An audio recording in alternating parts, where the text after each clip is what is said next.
like the blue collar Ivy. Like we have a hotel school and we have a really good architecture program. So you go to Cornell, you study architecture. Yes. Okay. You start a tech business. Started an architecture company and then a tech company. Okay. So you start the architecture company first. Yes. Tech company. Yeah. You go back to school? No, I did my undergrad and grad all at one time. You motherfucker. So basically, I didn't start college till I was 21. I was a 21-year-old college freshman. Ugh. Neither one of my parents went to college. They never said take the SATs. I had no idea whether or not I'd be good at school. Yeah. So I ended up going to community college. Yeah. And I promise you he's Asian. I promise you. Yeah, but I'm also half white, so you know. Yeah, yeah, and that is a dominant fucking gene when it comes to your academics. Yes. So I took the SATs when I was like 20. Hilarious. Did really well on them. Yeah. Didn't know I need to have a calculator. Yeah. And one of my teachers at community college was like, "You can kind of go wherever you want," and that's when I was like, "All right." But it actually ended up being kind of a blessing to get a late start because while everyone else is throwing up in their first year of college and figuring out how to like drink and live on their own, You were interested in. I was already working and like a sort of adult. And so I was just like, oh, college is expensive and I was paying for it. Yeah. Like the more credits I take per semester, the more you can get. The less I spend on housing and those kind of things. Yeah. And I'm like, I don't need to fuck around and figure out how to join a fraternity and all that kind of stuff. Yeah. So I was just like, I'm going to get my money's worth out of this. Yeah. So blasted right through college, really fell in love with design, and then actually stayed on and became part of the faculty. So I didn't start college till I was 21, but I was a Ivy League, I guess not a professor, but a visiting lecturer. Same thing, basically. Yeah. You're the one teaching and leading and creating the classes. By the time I was 27. Right. Then I started a sustainable architecture firm, Zero Energy Design. We leveraged a bunch of new technology and 3D modeling to kind of get ahead. And then I thought, okay, I'm pretty clever. And in like 2006, you could kind of raise money for a tech startup pretty easy. It was like, there's been these booms. Yeah. And I'm like, all right, I have this idea. I'm going to make architecture free because that's what everybody's doing with the internet. Yeah. Is they're taking something that was paid, made it free, blow up and things. Yeah. So it worked. I went out and I gave a PowerPoint presentation. We won this all Ivy League sort of business plan competition. And we got an investment of over $1 million. And I was like, wait. You can do a PowerPoint and people give you $1 million? Like, and I thought I was so fucking smart. Yeah. I was just like cocky. I was just like, oh, I just changed the way I talk and started using all these like tech bro jargons because I was experimenting in this place. I got rewarded for those experiments and it reinforced this kind of like arrogant, kind of tech douchey behavior. Yeah. Then 2008 happens, and our business model was to sell advertising in the construction industry. Yeah. What happened to construction budgets? They went to nothing. What happened to advertising? They went to less than nothing. And not only that, the fund that was investing in us because we were a sustainability forward business. Yeah. They were invested in all the U.S. solar and sustainability companies, which all evaporated. The fund went under. We were owed another half of the money of the $1 million that we were promised, but the fund went under, so they couldn't give us the rest of the money. We had to lay off people. And it was a great lesson because what I learned was I'm not as smart as I think I was, right? Like, or success isn't an indicator of how smart you are. Yeah. It's partially that. Yeah. And my ideas weren't bad, but they also weren't as great as the results too. Yeah. And I was like, okay, this is humbling. Yeah. But fundamentally what I learned is that the idea that I had, which was I loved architecture, I loved designing things. But when you have to monetize design as a service, that means you're only making it available to people that can pay for custom services. And so the more successful I got as an architect designing sustainable houses, the richer my clients got. So I was designing like $5 to $10 million sustainable homes. Congratulations to those really rich people that have a second or third home that uses less carbon. Yeah. Doing absolutely fucking nothing for the environment. At the same time, I'm winning environmental rewards. And that hypocrisy drove me fucking crazy because it's like driving a hydrogen-powered Escalade and being like, I'm not just flexing with these spinners, but like my fuel source is actually really clean. Yeah. And meanwhile, you have fucking 8 gas-powered cars in your garage as well. Right. It's complete bullshit. But at the same time, you're not doing that to be a fraud. You're doing that because you're kind of just like pushed into things. You're like, oh, I care about sustainability. These are the people paying to me. And then you try to justify what you're being forced into. Yeah. And that's why when people call people frauds, I'm always like, are they frauds or are they just like victims of like the pressures that they're kind of pushed into? Now, they're fraudulent if they oversell their actual good that they're doing, but they're not necessarily terrible people for making compromised choices as we all have to. You don't have to be terrible to be a fraud. No. I don't think all frauds are terrible, but I think that you can be a fraud as long as you're aware of what you're doing. Yeah.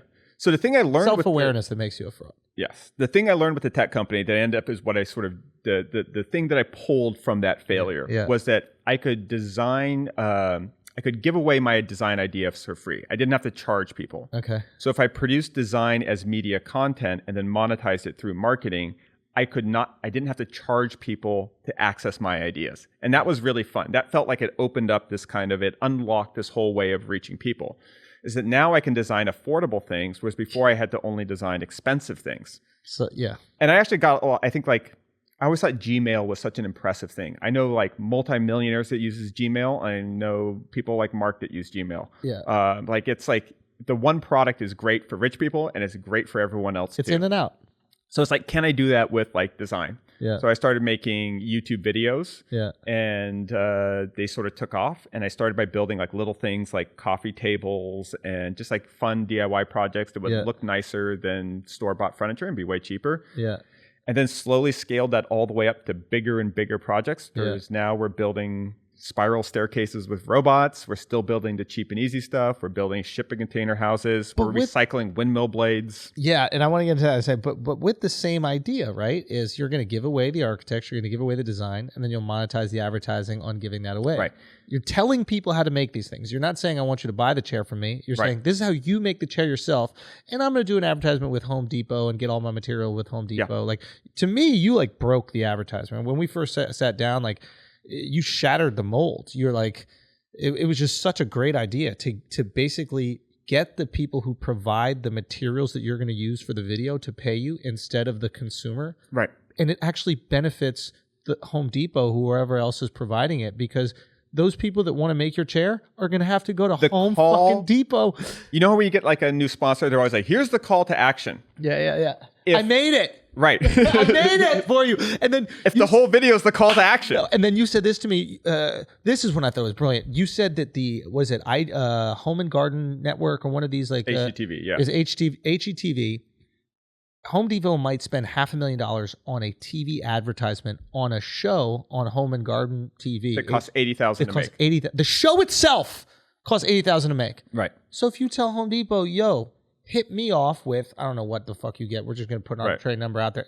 Hey, give me $50,000. Right. I'll give you the show, the advertisement. I'll give you the whole thing. And then you use Facebook, whatever the fuck you want to put those ads out there in the world. Yeah. They saved $450,000 and got to target the exact people that you want with an influencer. So that's what we did with the shipping container house. Fucking brilliant. Is we originally pitched it to Netflix. Oh, and sorry. Amazon. So then you went from making these small projects, you start building up. Right. You do furniture, then you start going into bigger houses? Sort of home improvement, home remodeling, like remodeling a whole bathroom, building out an entire kitchen. And then from there, we started using robots and 3D printers. And when do you get into the container? That was in 2018. The container thing is so brilliant because I think like for tax reasons. Yeah, there's some tax advantages for the depreciation thing. It's complex, but if you have a lot of passive income, look into like industrial assets and buying them and talk to a tax attorney about how you can use it to offset your passive income. Anyway, yeah. But I was interested in that because when I look for content ideas, I look at what's popular. You can look for what's popular by what people are searching for, but that's just one end of the economic spectrum. Yeah. Supply is the other aspect on the other side of the coin of demand. Yeah. So I'll look for things like, there's a lot of people searching for shipping container housing content. Like, could these be affordable housing? Could this be a solution for my little tiny house cabin that I want? And there wasn't a lot of supply showing good information. It's like a few guys in Australia that like built them with charming accents. Consider this, creators. If you're a creator and you're watching, like if you're making the same type of content that 1,000 other creators are making, that's a lot of competition. Right. But if there's a lot of desire, which is what Ben was saying, there's a lot of desire for a certain type of content and not a lot of people making it. Right. That's how you get to the top of the ante. If there's proportionately more vegans than vegan restaurants are a better investment, even if veganism isn't more popular than conventional eating. And so that's what we saw with sort of the shipping container house thing. So we pitched it to Netflix and Amazon being like, hey, we want to do like this whole series, pitch it to HGTV. HGTV was the most interested. And they said, well, you'd have to build a house an episode. And we're like, no. People want to know the details. They want to know, how do you get building permits? How do you do septic? When you flush a toilet, where does it go? How do you insulate it? And you can't tell that in one episode. So we stuck to our guns and we said, we'll do it on YouTube. We got Home Depot to sort of underwrite it, provide all the materials for it. So we built an entire shipping container house, all out of stuff from Home Depot. We built the whole thing for under $200,000 in California, expensive place to build. Yeah. Showed every step of the process.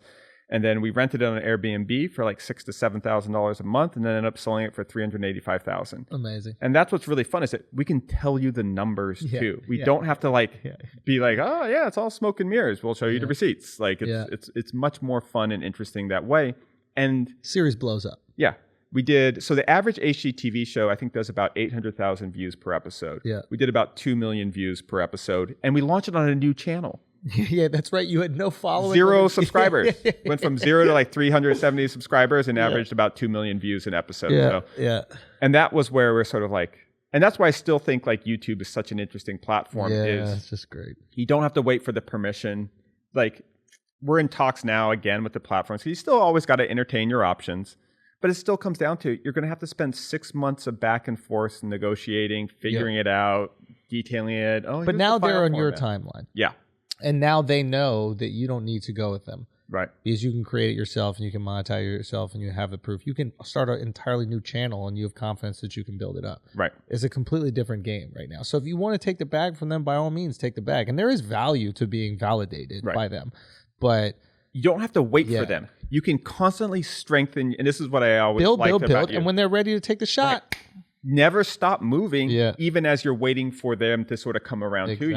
Like, just constantly reinforce and strengthen your position. Yeah. So I always liked it when like eBay first happened. eBay is like so early internet. I saw this story of this guy that he started with like a paper clip and then he traded it for like a cigarette lighter, and he traded a cigarette lighter for like a stapler, all the way up to a car and then to a house. Yeah. You can do the same thing like that with your career and content. Yeah. Is you can start with what you can do right in front of you, make some content, get a little audience, do a little bit of a bigger project, keep growing and trickle it up. Yeah. And it's funny, in like 6 years, we went from making coffee tables to whole houses, and now we're like recycling 30-foot long windmill blades and building hotels.